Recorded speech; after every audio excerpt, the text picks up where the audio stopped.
제 수요일 IC 웬즈데이입니다. 오늘부터 시작해서 사순절이 시작이 되는데, 오늘 이 저녁에도 이렇게 하나님 앞에 저희를 불러주셔서 하나님을 경배하고 찬양하고 예배케 하심에 감사드립니다. 우리 마음을 다하고 또 정성을 다해서 거룩하신 하나님을 예배하는 이 시간 되기를 소망합니다. 우리 다 같이 기도하겠습니다.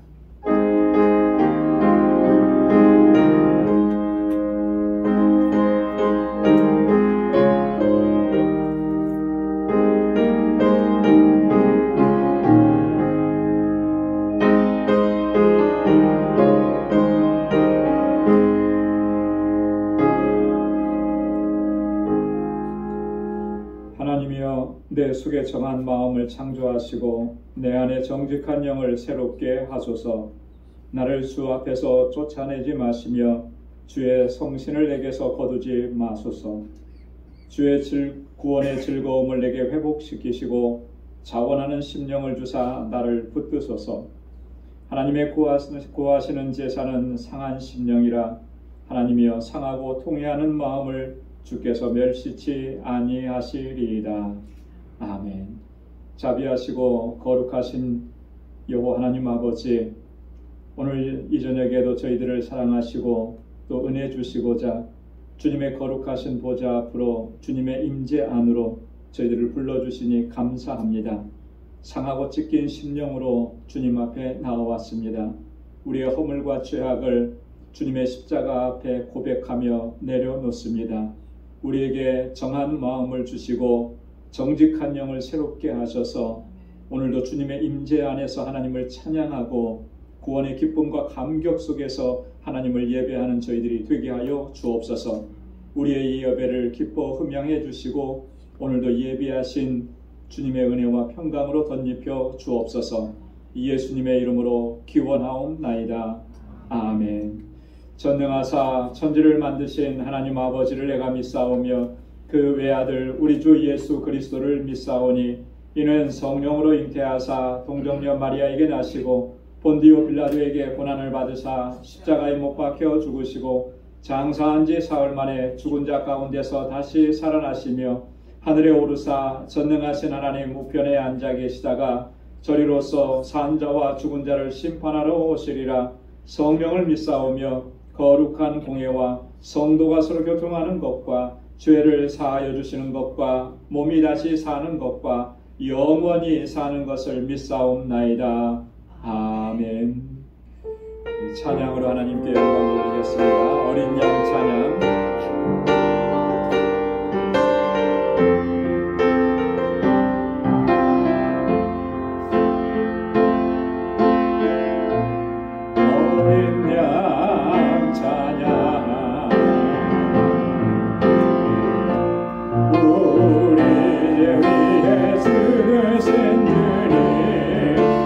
죽음에서 부활하신 영원하신 그 할렐루야.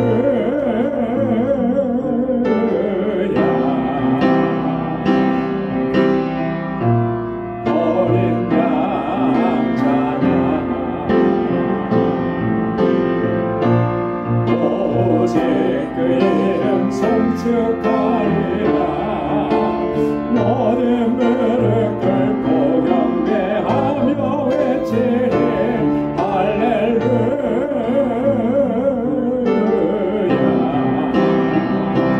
그는 주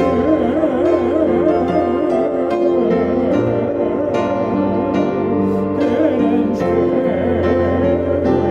그는 주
지금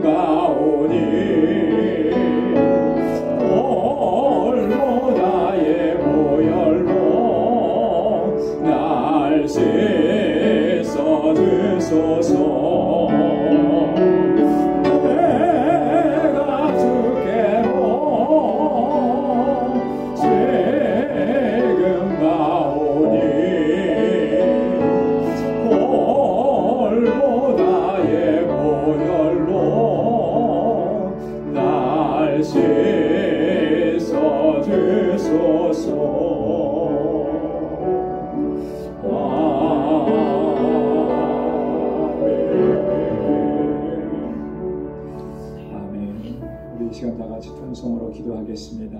불보다의 보혈로 나의 허물과 죄를 깨끗하게 씻어 주옵소서. 오직 하나님만을 갈망하고 하나님의 임재만을 사모하고 오직 예수 그리스도 우리 주님만을 바라보게 하소서. 하나님께서 찾으시는 참된 예배자로 살아갈 수 있도록 도와주옵소서. 주의 장막에 거하고 주의 성산에 거하며 살아갈 수 있게 하옵소서. 우리 교회를 위해서, 우리 사역자들을 위해서, 청지기들을 위해서, 우리 각 기관들을 위해서 기도해 주시고, 우리 교회 학교와 유스그룹과 EM을 위해서, 우리 교사들과 전도사님 위해서, 또 우리에게 주신 이 선교적 사명 잘 감당하게 하시고, 우리 선교사님들과 우리 알라메다 방주교회 또 사역자들을 위해서, 우리의 지체들을 위해서 육신의 연약함과 삶의 질고로 고통 중에 있는 하나님의 귀한 백성들 주 위로하시고 치료해달라고 오늘 이 시간 주님 앞에 가지고 나온 우리의 간절한 기도의 제목 우리 다 같이 통성으로 하나님께 아뢰겠습니다. 거룩하신 아버지 하나님 참 감사합니다. 허물과 죄로 죽었던 저희들을 긍휼히 여겨주시고 불쌍히 여겨주시고 주의 자비로 우리를 구원하셔서 하나님의 거룩한 백성이 되게 하신 아버지의 크신 은혜와 사랑 감사합니다. 하나님 아버지 정말 오직 주님을 갈망하고 주님을 사모하고 주님의 임재를 바라며 아버지 하나님 주님 앞에 나아가는 저희들 되게 하여 주옵소서. 오직 예수 그리스도 우리의 소망이신 주님만을 바라보고 아버지 하나님 믿음의 길을 걸어가는 저희들 되게 하여 주옵소서. 하나님 아버지 우리의 생명을 주님께서 다스려 주시고 우리의 삶을 온전히 주장하여 주셔서 하나님께서 찾으시는 참된 예배자로 살아갈 수 있게 하옵소서. 영과 진리로 하나님을 예배하는 저희 예배자의 삶이 되도록 인도하여 주옵소서. 하나님 아버지 우리 방주교회가 정말 하나님께서 뜻하신 귀한 사명을 잘 감당하는 믿음의 공동체가 되게 하시고 아버지 하나님 우리가 그리스도 안에서 한 형제 자매 한 가족이 되었사오니 주님께로부터 받은 그 사랑으로 서로 사랑하고 섬기는 진정한 사랑의 공동체를 세워가게 하옵소서. 그리하여서 우리가 이 땅에 살지만 천국을 경험하고 천국을 맛보게 하시고 이곳에서부터 사랑의 물결이 흘러나와서 세상을 변화시키는 하나님의 귀한 주의 백성들 되게 하여 주시옵소서. 아버지 하나님 우리 방주재단이 아버지 하나님 영혼 구원의 사명을 잘 감당할 수 있게 하시고 하나님이 이 재단에 세워주신 하나님의 귀한 종들 주님의 귀한 신실한 일꾼들에게 능력과 권능으로 덧입혀주시고 믿음으로 역사하는 종들이 다 되게 하여 주옵소서. 아버지 하나님 각 기관들마다 각 구역마다 우리 하나님께서 크신 은혜를 베풀어 주시고 모이기를 힘쓰게 하시고 마음과 뜻을 같이 하시도록 도와주옵소서. 아버지 하나님 우리 교회 학교와 유스그룹과 EM을 기억해 주시사 정말 저들이 어려서부터 하나님 잘 경외하고 젊어서부터 아버지 믿음으로 살고 이 세대에 하나님의 귀한 일꾼들이 다 되게 하시고 저희를 위해서 늘 수고하고 애쓰는 우리 교사들과 우리 전도사님 늘 강건하게 붙잡아 주시고 성령으로 충만하게 하시고 아버지 하나님의 지혜와 능력으로 덧입혀 주옵소서. 우리에게 주신 하나님이 선교적 사명을 아버지 하나님 우리에게 주신 능력을 아버지 하나님에 따라서 잘 감당하는 저희들 되게 하옵소서. 아버지 땅끝까지 이르러 복음을 전하는 하나님의 귀한 종들에게 주님의 권능과 능력을 덧입혀 주시고 우리 선교지마다 하나님의 놀라우신 은혜의 역사를 풍성하게 허락해 주시고 우리 알라메다 방주교회 하나님 정말 구원의 방주로 우뚝 서서 그 지역의 영혼들을 아버지 하나님께로 인도하는 사명 잘 감당하게 하시고 우리 아버지 하나님 모든 사역자들 아버지 하나님 저에게 권능으로 덧입혀 주옵시고 아버지 날로 구원하고 성장케 하여 주옵소서. 우리 사랑하는 지체들을 위해서 기도합니다.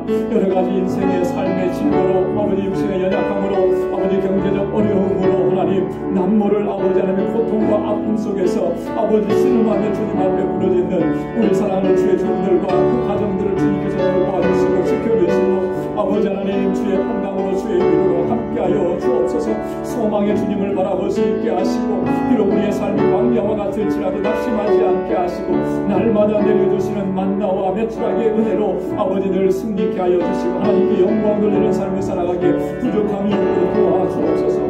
오늘도 주님 앞에 나와서 우리의 마음의 소원을 아뢰고 아버지 주님 앞에 간절하게 간구합니다. 주의 종들의 기도마다 주의 선하신 응답으로 허락하여 주옵소서. 오늘도 주님 말씀 앞에 세워주셔사오니 오늘도 귀한 말씀으로 우리를 새롭게 하시고 새로운 결단과 각오로 서게 하시고 주님의 주신 은혜 안에서 승리의 삶을 살아가는 우리 모두가 되게 하여 주시옵소서. 모든 감사와 영광 주님 앞에 올려드리고 예수님의 이름으로 기도드리옵나이다.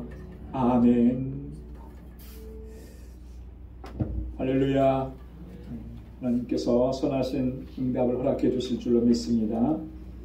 이제 우리 하나님의 말씀 같이 묵상하도록 하겠습니다. 오늘 묵상할 하나님 말씀은 갈라디아서 제4장 1절에서 11절까지 말씀입니다. 갈라디아서 제4장 1절에서 11절 한 절씩 듣도록 하겠습니다.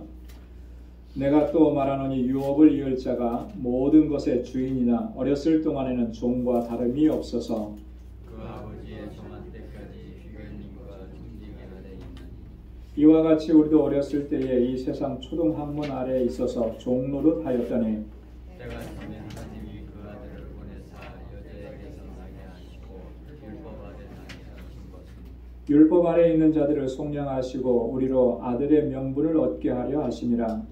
너희가 아들인 거로 하나님이 그 아들의 영을 우리 마음 가운데 보내사 아바 아버지라 부르셨느니라. 그러므로 내가 이후로는 종이 아니요 아들이니 아들이면 하나님으로 말미암아 유업을 이을 자니라.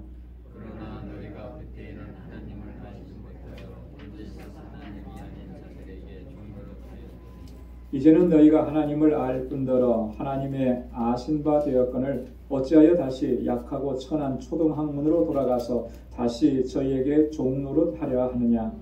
너희가 날과 절기와 때를 삼가 지키니 다 함께요. 내가 너희를 위하여 수고한 것이 헛될까 두려워하노라. 아멘. 오늘 함께 공독한 이 본문의 말씀을 보면 바울이 우리가 지난주에 함께 상고한 말씀을 계속 이어가고 있는 것을 볼 수가 있습니다. 전체적인 주제는 이제 하나님의 때가 되어서 하나님께서 계획하셨던 그 구원의 역사, 구원의 섭리를 예수 그리스도를 통해서 이루어 가신다라고 하는 그런 주제로 이제 이끌어 가는데, 여기에 이제 보면 유업이라는 말을 주제로 삼습니다. 그래서 우리를 하나님의 유업을 이을 자로 우리를 택해 주신 것이다. 이런 바울이 이런 얘기를 하면서 이렇게 유업을 이을 자인데, 그런데 너희가 어찌해서 다시 천하고 이런 세상 초등학문으로 돌아가서 이 엄청난 유업을 이을 자, 상속자라고 하는 그런 의미잖아요. 그 상속자의 특권, 이 은혜, 이 축복을 놓쳐버리고 잃어버리려고 하느냐. 그게 너무나 안타깝다. 그래서 바울이 마지막 11절에는 그렇게 얘기하잖아요. 그래서 내가 너희를 위하여 수고한 것이 헛될까 두려워하노라. 얼마나 바울이 이 갈라디아 지역에 있는 사람들에게 복음을 전하고 그들로 하여금 하나님의 택한 백성이 되게 하고, 그렇게 예수 그리스도의 복음을 증거할 때 얼마나 많은 어려움 가운데서 또 죽음의 위협을 무릅쓰고 그렇게 복음을 전해서 그들로 하여금 하나님께로 나오게 했는데, 다시 옛날로 돌아가고 율법주의로 돌아가는 이 모습을 보면서 너무나 안타깝고 여러분들이 그 믿음을 잃어버릴까 봐 내가 염려가 되고 걱정이 되고 두렵다라고 하는 바울의 솔직한 심정을 여기에서 지금 표현을 하고 있습니다. 자, 오늘 본문의 말씀은 크게 두 부분으로 나눠볼 수가 있는데, 1절부터 7절까지입니다. 때가 참회라고 하는 주제예요. 하나님의 경륜, 하나님의 섭리가 이제 예수 그리스도를 통해서 이루어졌는데, 그것이 하나님의 때가 되었기 때문에, 하나님께서 계획하시고 작정하신 때가 되었기 때문에 예수 그리스도께서 우리 가운데 오신 것이다. 이걸 얘기하는 겁니다. 그리고 8절부터 11절에는 바울의 염려, 바울의 걱정, 이것을 담아둔 것이죠. 바울이 염려하고 걱정하는 것은 이 갈라디아 교회 성도들이 다시 율법주의로 회귀하는 이런 안타까운 모습 때문에 이제 그렇게 한 것입니다. 자, 오늘 본문의 말씀을 우리 한 절씩 보면서 같이 또 상고해 보겠습니다. 자, 1절에 보면 내가 또 말하노니 유업을 이을 자가 모든 것의 주인이나 어렸을 동안에는 종과 다름이 없어서, 예수 그리스도께서 복음으로 이 땅에 오시기 전까지 구약 시대를 살았던 이 하나님의 백성들의 그런 어떤 상태를 지금 이야기하는 것입니다. 유업을 이을 자지만 그래서 모든 것의 주인이 되지만 어렸을 때는 그 주인으로서의 특권이나 이런 걸 행사할 수가 없었다는 거죠. 그래서 종과 다름이 없다. 여러분, 종이라고 하는 종의 특징이 뭡니까? 종이 자기 마음대로 결정하고 자기 마음대로 판단하고 뭐 그렇게 할 수 있습니까? 그렇게 못하는 거죠. 그런 상황 속에 이제 비유를 하는 것입니다. 이 유업을 이을 자라고 하는 이 주제는 바로 이 3장 29절 바로 앞절에서 바울이 이야기를 했었어요. 우리가 어떻게 되면 아브라함의 자손이고 약속대로 유업을 이을 자라고 얘기했습니까? 우리가 예수 그리스도께 속한 자이면 다른 조건이 들어가지 않았어요. 바울이 여기서 얘기하는 게 우리가 유대인으로 태어났으면 뭐 이렇게 얘기하지 않았습니다. 우리가 혈통적으로 이스라엘 민족이면 이렇게 얘기하지 않았어요. 그죠? 과거의 이스라엘 백성들은 그렇게 생각을 했던 거죠. 우리는 혈통적으로 이스라엘 민족이고 아브라함이 우리의 조상이고, 자, 그러니까 우리는 당연히 마땅히 유업을 이을 자이고 아브라함의 후손이다. 이렇게 이제 여겼던 것인데 바울은 그렇지 않다라고 하는 거예요. 복음이 오고 예수 그리스도가 이 땅에 오신 이후로는 이제 더 이상은 아브라함의 자손, 혈통적으로 아브라함의 자손이라는 것이 우리가 상속자라는 것을 보증해 주는 것이 아니다라고 얘기합니다. 지난주에도 말씀을 드렸듯이 바울은 로마서 2장 28절로 29절에서 이미 그 이야기를 한번 했었죠. 표면적 유대인이 아니고 표면적 육신의 할례가 그게 할례가 아니다. 오직 이면적 유대인이 유대인이고, 표면적 유대인이라는 게 뭐예요? 혈통적으로 유대인이라는 거죠. 여기서 말하는 혈통적 유대인이 아니고 라고 했을 때 그 뒤에 나오는 유대인의 의미는 이런 거예요. 아브라함의 자손으로서 상속자다 우리가, 뭐 이런 얘기거든요. 그러니까 이렇게 읽으면 돼요. 혈통적으로 유대인으로 태어났기 때문에 내가 아브라함의 상속자라고 하는데 그게 아니다라고 하는 거죠. 자, 그럼 이면적 유대인이 아브라함의 상속자다. 이면적 유대인이라는 건 뭐예요? 예수 그리스도 나의 구주로 영접한 그 사람이 바로 하나님께서 아브라함에게 주셨던 그 복을 누리는 것이고, 아브라함에게 주셨던 그 약속을 이어받아서 그 약속을 유업으로 받을 자라고 하는 것을 이야기하는 것입니다. 우리 그리스도인의 정체성은 바울이 여기서 얘기한 대로 보면 아주 분명해요. 아브라함의 자손이고 약속의 유업을 이을 자이다라고. 자, 그런데 어렸을 때는 종과 같은 거예요.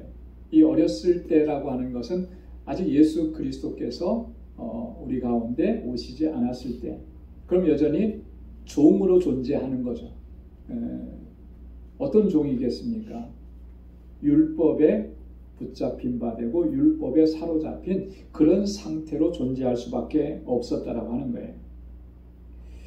이 종과 다름이 없다라고 하는 부분은 아까도 말씀을 드린 것처럼 아무것도 결정할 수 없고 권리를 행사할 수 없는 그런 상태라 그랬잖아요. 그런 상태에 있어서 율법의 어떤 조항이나 율법의 어떤 내용을 가지고 그걸 내가 힘써 지켰기 때문에 약속을 받고 구원을 얻고 의를 얻고 이렇게 되는 것이 결코 아니었다라고 하는 것을 이야기하는 것입니다. 자, 그래서 2절 말씀에 보면 이렇게 유업을 이을 자라도 어렸을 때는 그와 같은 상태인데 언제까지 그러면 그렇게 있느냐라고 하는 게 2절입니다. 그 아버지의 정한 때까지 후견인과 청지기 아래 있나니. 약속은 분명히 있는데 그 약속을 우리가 얻기까지는 아버지의 정하신 때가 있다라고 하는 거죠. 그 정하신 때까지는 후견인과 청지기 아래에 있다. 이렇게 얘기해요. 아버지의 정하신 때라는 것이 언제겠습니까? 예수 그리스도께서 이 땅에 오시는 때죠. 구원자로 이 땅에 오시는 때. 그때까지는 누구 아래에 있다 그랬어요? 후견인과 청지기 아래에 있다. 여기 후견인이라고 하는 말은 당시의 상황에서는 이런 표현이라고 합니다. 아주 어렸을 때 귀족들의 자녀들을 교육하고 양육하는 사람을 누구라 그랬죠? 몽학선생이라 그랬잖아요. 그죠?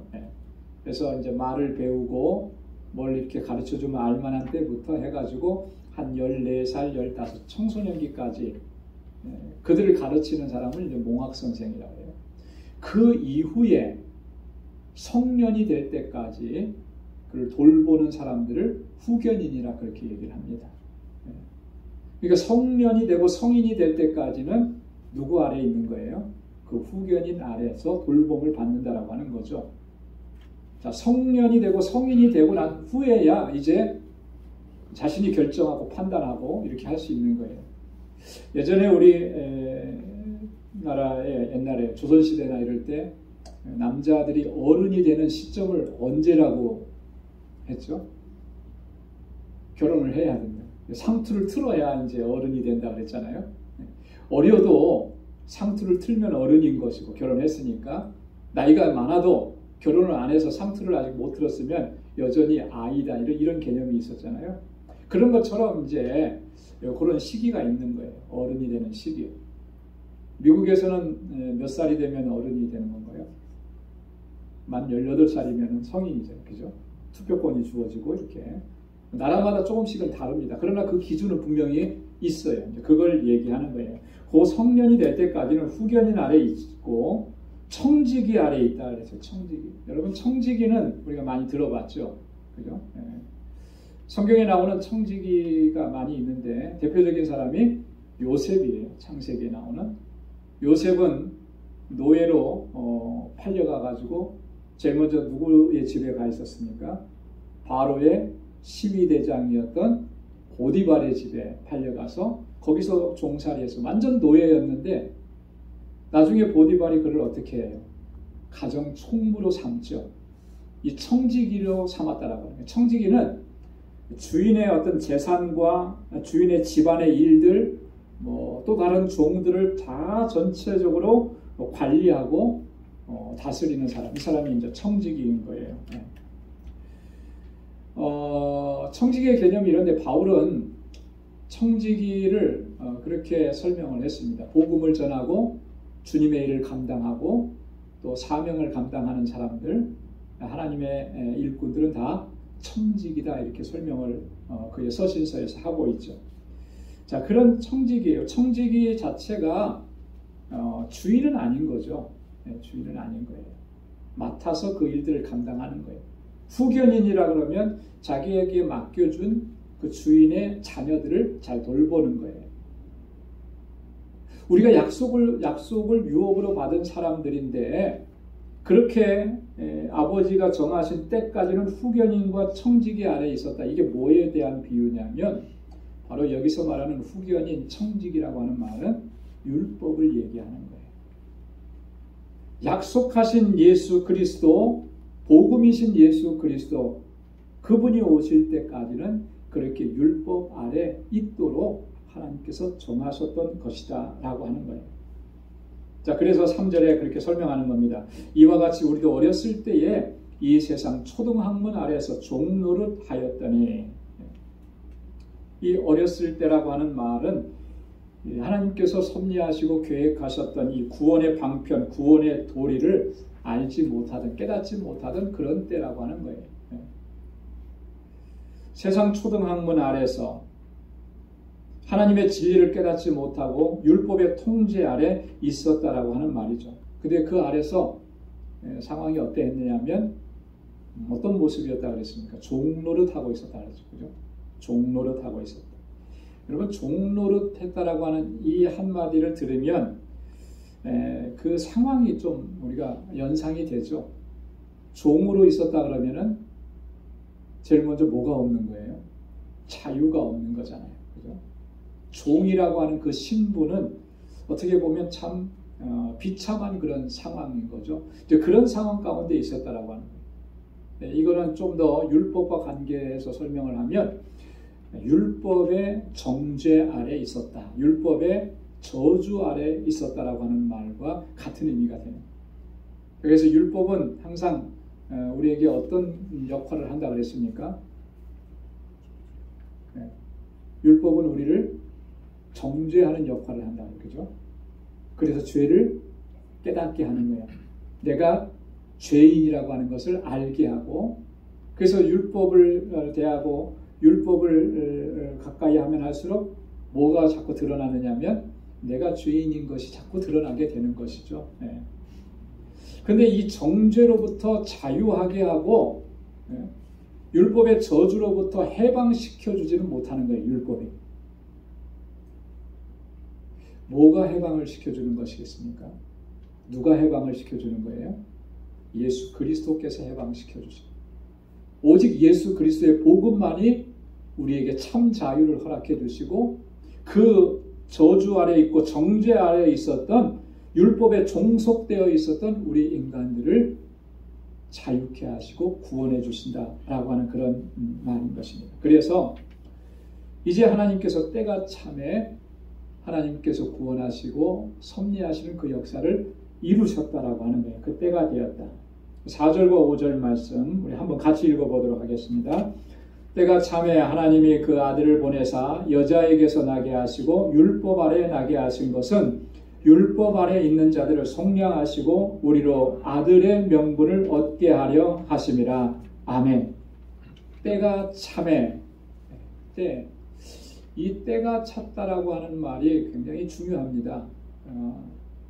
하나님께서 계획하신 때가 되었기 때문에 하나님께서 보내시는 구원자 예수 그리스도가 우리 가운데 오신 거예요. 우리에게 나타나는 모든 일들도 하나님께서 작정하시고 계획하시고 섭리하신 때에 모든 일들이 이루어지고 성취되는 줄로 믿습니다. 그래서 우리가 그 하나님의 때를 찾고 하나님의 때를 기다리는 것이 중요한 거예요. 자꾸 우리는 우리가 계획하고 우리가 어떤 일들을 셋업해 놓고 내가 생각하고 있는 그 시간에 모든 걸 맞추려고 참 많이 해요. 근데 그게 열심인 것 같지만요. 그게 열심이 아닌 거예요. 우리가 정말 바로 알아야 되는 것이 그거예요. 여러분, 내가 계획한 시간에 어떤 일들이 이루어져야 되는 것이겠습니까? 내가 정해놓고 이렇게 했는데 이때까지는 뭐가 돼야 된다. 우리 기도할 때도 그렇게 할 때가 참 많잖아요. 그렇죠? 어떻게 기도합니까? 하나님 이때까지는 꼭 이루어 주십시오. 그죠? 이때까지 안 해주면 저 큰일 납니다. 이때까지 해주십시오.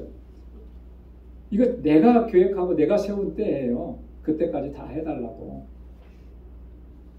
좀 심각하게 얘기하면 하나님을 협박하는 거예요. 그죠? 협박하는. 하나님 이때까지 안 해주면 정말 다시는 뭐 하나님 안 봅니다. 뭐 이렇게는 안 하겠지만 그런 의미가.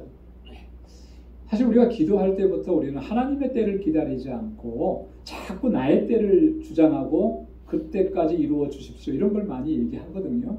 그러니까 본질적으로 우리가 신앙의 자세가 좀 뭔가 좀 이렇게 잘 안 맞춰져 있는 거예요.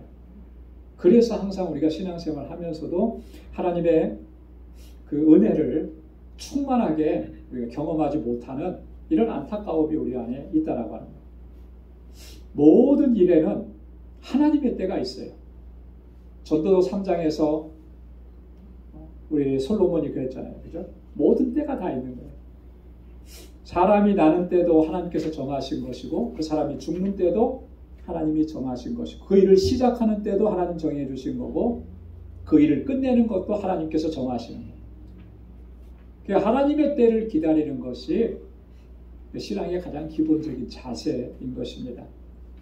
그래서 여러분 이 때라고 하는 거 성경에는 헬라어에는 이 시간 때라고 하는 것이 두 가지 단어가 있다라고 하잖아요. 많이 들어보셨을 거예요, 그죠? 카이로스라고 하는 말이 있고 크로노스라고 하는 말이 있어요. 카이로스라고 하는 말이 있고 여러분 이 크로노스라고 하는 말은 우리가 그냥 알고 있는 그런 시간입니다. 자, 지금은 시간이 몇 시입니다. 뭐 이렇게 하는 지금 시간이 흘러가는 거 물리적인 시간을 이제 크로노스라고 해요. 자, 그러면 카이로스라고 하는 말은 뭐냐? 카이로스라고 하는 것은 특별한 시간인 거예요. 특별한 시간. 성경적으로 말하면 하나님의 시간인 거죠. 하나님의 때인 거예요. 하나님께서 정하신 때, 하나님의 시간. 지금 여기서 바울이 얘기하는 것은 이제 하나님의 때가 이제는 되었다, 찼다라고 하는 것은 하나님의 때가 되었다라고 하는 말이죠. 자, 이 하나님의 때는 언제 세우신 것이겠습니까? 이 하나님의 때는 언제 세우셨을까요? 창세 이전에 세우신 거예요. 그죠? 네. 왜요? 우리의 구원을 계획하시는 그때, 우리의 구원 계획은 내가 태어나는 때에 하나님께서 구원 계획을 세우신 게 아니고 이미 에베소서 1장에 보면 창세 전에 우리의 구원을 계획하시고 섭리하셨다라고 하는. 그러니까 이때는 지금 이미 그때 세우신 거예요. 근데 그때가 지금 됐다라고 하는 것이죠. 그래서 하나님이 그 아들을 보내셨다. 예수 그리스도를 보내셨는데, 자 보십시오. 어떻게 이 세상에 오게 하셨는지, 여자에게서 나게 하시고 또 율법 아래 나게 하셨다. 자, 여자에게 나게 하셨다라고 하는 말은 무슨 의미일까요? 예수님이 인카네이션, 성육신을 얘기하는 거잖아요. 그죠? 마리아를 통해서 우리 보통의 우리 사람들이 출생하는 그 과정을 겪고 태어나게 하신 거예요. 이걸 왜 그렇게 하셨냐면 예수님의 인성을 강조하시기 위해서. 신으로서 이 땅에 오신 것이 아니라 우리와 똑같은 인간으로 오셔서 하나님의 구원을 이루시고 성취하셨다라고 하는, 그 여자에게 나셨다라고 하는 이 말은 예수님의 인성을 강조하는 표현인 것입니다. 자, 그런데 그 아들이라고 했잖아요. 그죠? 그 아들을 보내사 여자에게 나게 하시고, 그 아들이라고 하는 표현은 뭘 얘기하는 거겠습니까? 하나님의 아들이니까 신성을 강조하는 거예요. 자, 그래서 예수님은 이 땅에 오실 때 하나님의 아들로 신성을 가지신 하나님으로 오셨고, 또한 여자에게 나셨기 때문에 우리와 똑같은 인간으로 오셨고, 그것을 지금 바울이 여기서 얘기하는 것입니다. 자, 왜 율법 아래 또 율법 아래 나게 하셨다라고 했는데, 그 말은 물론 예수님께서 유대인으로 이 땅에 오셨어요. 그죠? 그리고 예수님께서 오셨을 당시에 그때까지 유대인들은 율법 아래에 있었어요. 예수님께서 그런 상황 속에서 오셨다라고 하는 그 말도 되지만, 여기서 강조하고자 하는 것은 뭐냐면 예수님께서 율법의 요구들을 다 이루셨다라고 하는 그런 의미인 거예요. 유대인으로 오셔서 율법이 요구하는 것들 예수님 다 행하신 거예요. 그렇죠? 태어난 지 8일 만에 할례를 받으셨고요. 그렇죠? 그리고 이 모든 절기들을 예수님 다 지키셨고, 여기에 보면 예수님께서 12살 이렇게 넘었을 때 계속해서 부모님을 따라서 어디를 가요? 예루살렘에 올라가요. 1년에 3번씩. 이 세 절기 때마다 율법이 요구하는 대로 그걸 다 하신 거예요. 그러면서 율법을 순수하게 철저하게 예수님도 율법을 지키셨다라고. 율법이 쓸데없는 것이고 율법이 소용이 없는 것이다. 바울을 오해하는 사람은 그렇게 오해할 수 있는데 그렇지 않다라고 하는 것을 얘기하는 거죠. 예수님께서도 친히 율법에 대해서 강조하셨습니다. 그죠? 마태복음 5장 17절에 보면 예수님 뭐라고 말씀하셨습니까? 내가 율법을 폐하러 온 것이 아니라 율법을 완성하러 오셨다 그랬어요. 예수님께서 행하신 모든 일들은 율법을 폐기물로 처리하기 위해서 오신 것이 아니라 율법에 하나님께서 정하신 뜻을 완전하게 이루시고 완성시키기 위해서 이 땅에 오셔서 친히 인간의 몸으로 율법 아래서 나시고 그 율법의 요구들을 다 이루시고 그렇게 하셨던 거예요. 그래서 또 마태복음 5장 18절에도 보면 예수님께서 아주 분명하게 선언하십니다. 율법의 1.1획이라도 반드시 없어지지 아니하고 다 이루리라 그랬어요. 율법에 있는 말씀 왜 이루어지는 것이겠습니까? 그게 하나님의 말씀이니까 이루어지는 거예요. 없어지는 게 아니고 폐기되는 게 아닌 거예요. 예수님께서 이렇게 하신 이유와 목적이 있습니다. 두 가지를 여기서 바울이 얘기하잖아요. 율법 아래 있는 자들을 속량하시고. 여러분, 이 속량한다라고 하는 말은 이런 의미잖아요. 속량한다라고 하는 말은 이 노예를 그 붙여진 값을 주고 노예를 사는 거예요. 사서 그 노예에게 뭐를 주냐면 자유를 주는 겁니다. 그래서 더 이상 이제 노예가 아니고 값이 다 치루어졌기 때문에 자유인이 된 거예요. 속량이라고 하는 건 그런 말. 우리는 어떤 존재들이었습니까? 죄로 말미암아 죽은 존재예요. 그죠? 네. 그래서 우리는 영원한 심판과 영원한 멸망을 당할 수밖에 없는 거예요. 자, 그런데 그런 우리를 거기에서 건져내 주시기 위해서, 속량해 주시기 위해서, 구속해 주시기 위해서 그 값을 다 예수님이 지불해 주신 거죠. 어떻게 지불하셨습니까? 십자가의 죽으심으로. 그 값을 다 지불해 주시고, 그리고 우리에게 뭘 주셨습니까? 그리스도 안에서 자유하게 하신 거예요. 새 생명을 주신 거예요. 그게 속량이에요. 이렇게 우리를 속량하시기 위해서 예수님께서 그렇게 여자의 몸으로 나셨고 율법 아래 나섰다라고 하는 것입니다. 두 번째는 뭐냐면, 그래서 우리에게 주신 또 하나의 특권이 뭐냐면 아들의 명분을 얻게 하시기 위해서. 아들의 명분. 여러분, 이 아들, 딸도 마찬가지예요. 성경이 자꾸 아들만 한다고 여자분들이 섭섭해하실 이유가 없습니다.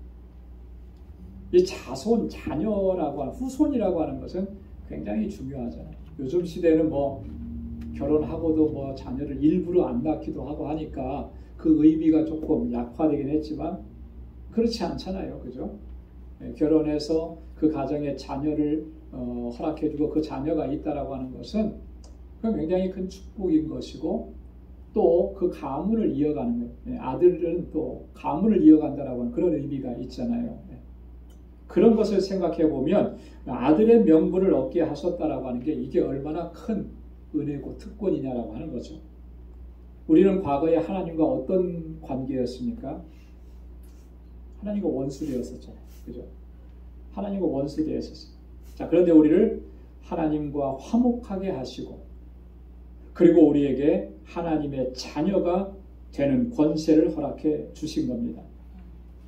이 자녀라고 하는 의미는 앞에서도 바울이 얘기했던 것처럼 유업을 이을 자라고 하는 그 의미가 담겨져 있는 거예요. 로마서 8장 15절에서 바울이 이렇게 얘기했습니다. 너희는 다시 무서워하는 종의 영을 받지 아니하였고 양자의 영을 받았으므로 아바 아버지라 부르짖느니라. 할렐루야. 네. 더 이상 종의 영을 받지 않았다라고 하는 거예요. 이제는 양자의 영을 받았어요. 원래는 아들이 아니었는데 아들이 된 거예요. 법적으로 아들이 된 거예요. 양자라고 그러죠. 그죠? 이 양자가 되어서 우리가 하나님을 어떻게 불러요? 아바, 아버지라. 하나님을 아버지라고 부를 수 있다라고 하는 것. 이게 아무나 부를 수 있는 거겠습니까? 그렇지 않아요. 우리는 하나님 아버지 하고 부르니까 너무나 자연스러워서 아무렇지도 않고 별거 아닌 것처럼 생각할지 모르지만 그렇지 않은 거예요. 하나님을 아버지라고 부를 수 있는 것은 정말 놀라운 특권인 거예요. 자, 그래서 6절에 그렇게 얘기합니다. 너희가 아들인 고로 하나님이 그 아들의 영을 우리 마음 가운데 보내사 아바 아버지라 부르게 하셨느니라. 우리가 아들이기 때문에, 우리를 아들로 삼아주셨기 때문에. 어떻게 아들로 삼아주신 것입니까?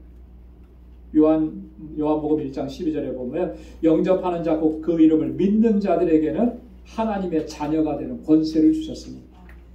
누구를 영접하는 자? 예수 그리스도를. 누구를 믿는 자? 예수 그리스도를 믿는 자들은 하나님의 자녀가 되는 권세라고 했어요. 권세. 세상에서도 뭐 대통령의 아들이다, 어떤 상원의원의 아들이다 이러면 대단한 권세를 누리잖아요. 그죠? 한국에서 보면 대통령 아들이라 그래갖고 얼마나 사람들이 많이 그 곁에 붙어가지고 그거를 관리 못해가지고 잘못해가지고, 그죠? 아버지에게도 해를 끼치고 자신도 잘못되는 이런 일들이 참 많았잖아요. 그런 권세가 있으니까 사람들이 붙는 거예요. 잘못된 길로 이제 가게 된 거죠.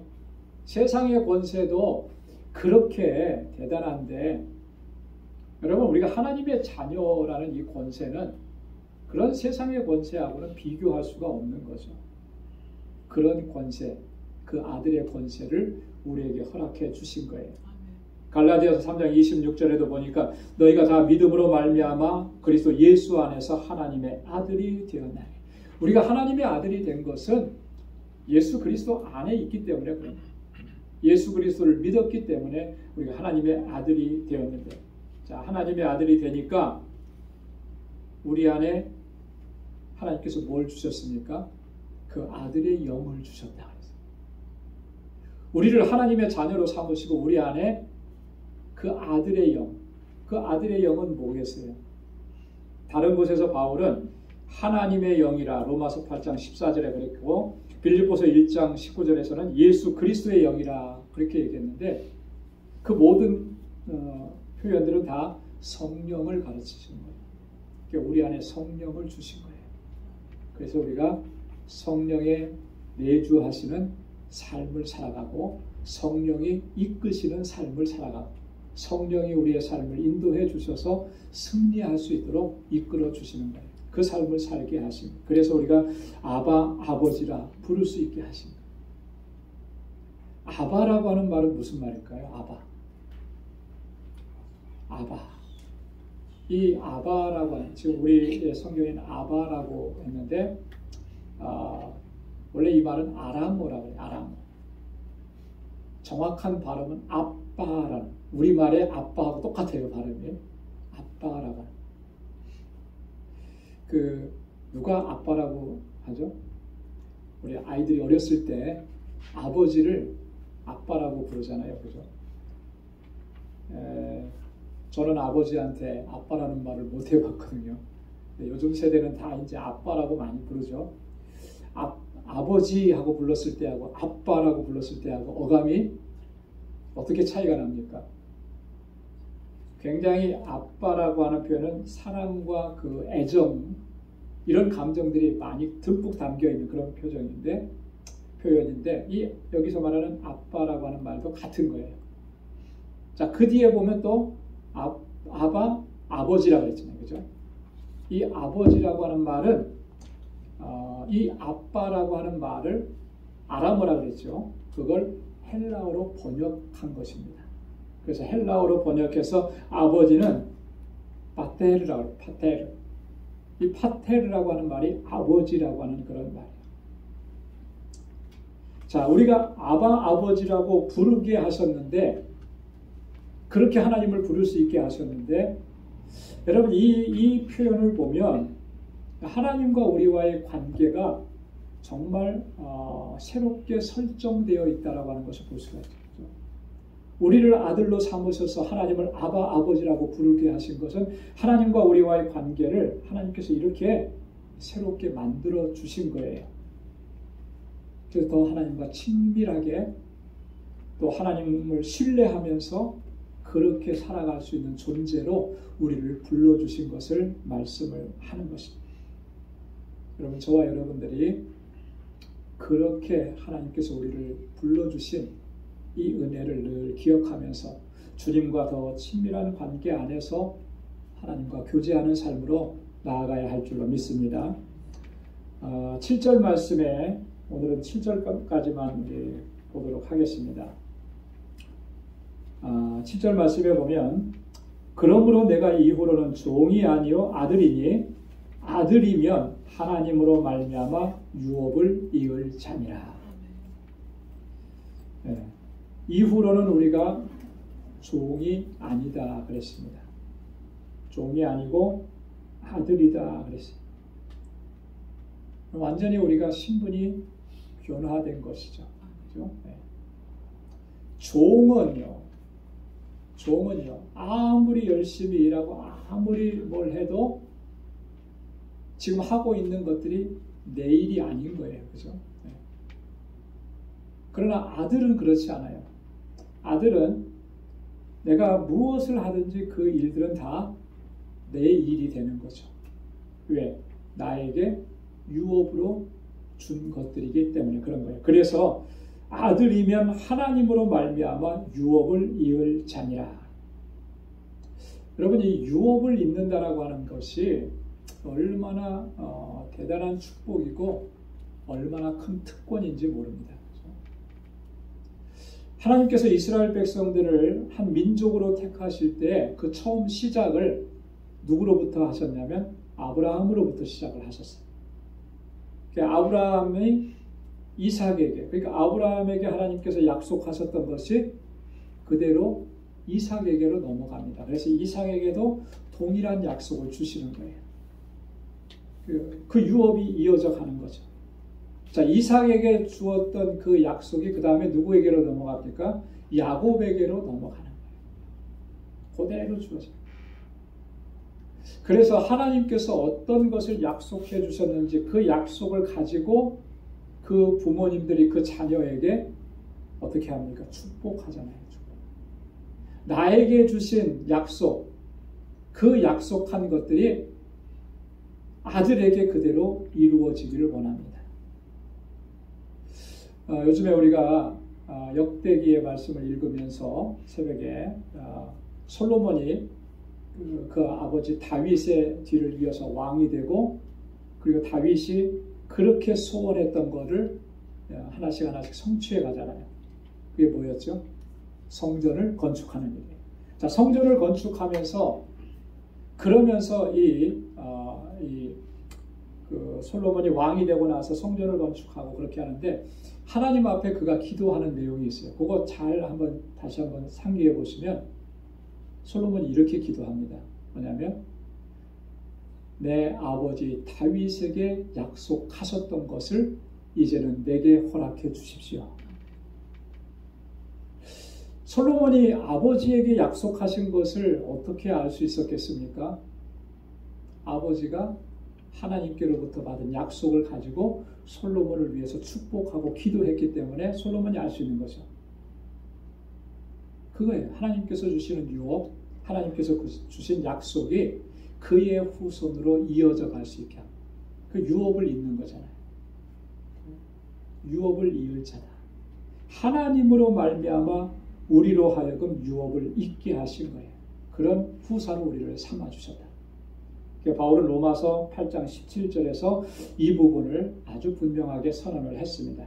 우리 같이 마지막으로 읽어보도록 하겠습니다. 로마서 8장 17절요. 다 같이요. 자녀이면 또한 후사 곧 하나님의 후사요 그리스도와 함께한 후사니 우리가 그와 함께 영광을 받기 위하여 고난도 함께 받아야 될 것이니라. 아멘. 자녀는 곧 후사라. 이 후사라고 하는 말이 유업을 이을 자다. 근데 누구와 함께 된 후사예요? 그리스도와 함께한 후사다. 그 후사에게 주시는 게 뭐냐면 그리스도와 함께 뭘 받게 하신다는 거예요? 영광을 받게 하는. 그리스도께서 받으시고 누리셨던 그 영광에 우리로 하여금 참여하게 하시는. 여러분, 이런 특권을 우리에게 허락해 주신 거예요. 놀랍지 않습니까? 여러분, 우리가 단순히 예수 잘 믿고 신앙생활 잘하다가 천국 가는 거야, 천국을 우리는 막연하게 그렇게 생각을 하면서 천국 가는 게 좋다 뭐 이렇게 얘기를 하는데, 여러분 그렇게 막연하게 좋다라고 하는 의미로 끝낼 수 없는 거예요. 왜 그렇습니까? 예수 그리스도께서 누리셨던 그 영광에 우리로 하여금 참여할 수 있게 하죠. 그거는 이렇게 말로 형용할 수가 없고 설명할 수가 없는 거잖아요. 주님께서 누리셨던 그 영광이라고 하면 무엇과 비교할 수 있겠습니까? 무엇으로 우리가 설명할 수 있겠습니까? 설명할 수 없는. 그런데 오늘 우리를 그리스도와 함께한 후사로 삼아주시고 그와 함께 영광을 받게 하셨다. 그런데 그 전에 고난도 함께 받아야 될 것이다 그랬죠. 예수 믿으면서 고난당하고, 예수 믿으면서 어려움 당하고, 예수 믿으면서도 낙심될 때가 있고 속상할 때가 있고, 물론 그런 과정이 있다는 거예요. 그러나 그것은 장차 우리가 누리게 될 영광과는 비교할 수 없다. 여러분 그 영광을 바라보면서 오늘 우리에게 주신 이 믿음의 여정을 달려가고 하나님의 아들로서, 하나님의 자녀로서, 하나님의 유업을 이을 자로서 그의 합당한 삶을 살아가면서 하나님께 영광을 돌리는 우리 모두가 될 수 있기를 주님의 이름으로 축원합니다. 기도하겠습니다. 거룩하신 아버지 하나님 감사합니다. 오늘도 이 저녁에 하나님 귀한 말씀으로 우리를 새롭게 해주시고 하나님의 때와 하나님의 경륜에 따라서 하나님의 독생자 예수 그리스도를 우리 가운데 보내주셔서 우리를 죄와 사망 가운데서 구원하시고 하나님의 거룩한 자녀로 삼으셔서 주님의 영광에 이를 수 있도록 우리를 인도해 주시니 감사합니다. 아버지 하나님 이 땅에 사는 날 동안에 하나님 이 감격을 늘 가슴에 새기고 하나님의 영광을 바라보며 믿음으로 살아가는 저희들 되게 하여 주옵소서. 그래서 하나님께서 뜻하신 일들을 온전히 이루어가게 하시고 우리의 걸음, 우리의 삶의 모든 것들로 주님만을 찬양하고 주의 이름을 높이는 귀하고 복된 삶을 살아간 우리 방주의 권속들이 다 되게 하여 주옵소서. 이제는 우리 주 예수 그리스도의 무한하신 은혜와 하나님 아버지의 크고 놀라우신 사랑과 성령의 위로 교통 충만하심의 역사가 하나님의 자녀답게 하나님의 영광을 위해서 일평생 살아가기로 결단하는 우리 방주의 모든 믿음의 권속들과 저들의 가정과 직장, 생업의 터전과 학업 위에 이제로부터 영원까지 함께 하시기를 간절히 축원하옵나이다. 아멘.